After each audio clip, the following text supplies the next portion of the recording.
What's going on, you guys? Techaholic here. Today I'm going to be showing you my $450 budget build PC. This budget build is mainly towards people who are trying to get into PC gaming and trying to play some higher end games because it's on the higher side of a budget build. And actually this is the build I currently have. Anyways, let's get right into the build. Right here we have the AMD FX 6300. The FX series is like really nice because they're cheap processors and they're really good, honestly, if that's my opinion.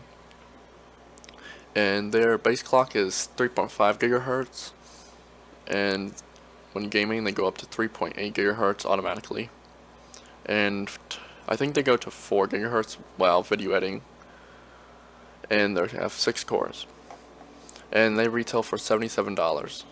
For the motherboard, we have the MSI 760GM-P23, and it retails for $50.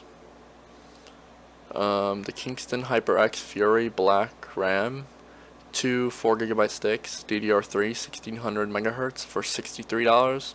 The price of RAM has increased so much. I got this way cheaper when I built my PC. It sucks, honestly, for budget builds. Here for storage we have the Western Digital 1 terabyte of memory, and this will be really useful to hold all your games, your operating system. It's only for $40, and if you're on a budget you can't afford an SSD, which really sucks. And that's it for that. And here for the video card we have the Uvega GeForce GTX 950 2GB superclocked. And this also includes Uvega's ACX 2.0 cooling.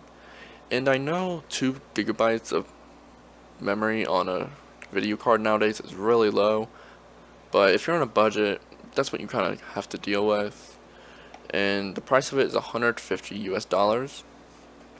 And for the case, we have the Thermaltake Versa H21 ATX mid tower case for $36.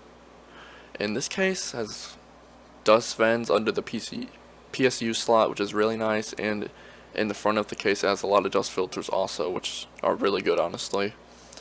And if you're looking for a budget case, this is like one of the best, honestly. It's really spacious and sturdy and good to build in. And for the power supply, here we have the Uvega 430W 80 plus certified. It's non-modular, which really sucks, but you're on a budget. And it retails for $43, but if you would like to do the mail-in rebate, which I recommend, it retails for $33.89, which is really nice. And in the end, it will cost you $462, and if you do the rebates, it will be $452, which is really nice. And I hope you guys enjoyed this video. If you're interested in me posting benchmarks and showing a video of mine, and I can show you how it works, how good mine is, subscribe and like, comment, tell me that if you want to see it or not, and I'll see you in the next video. Peace out.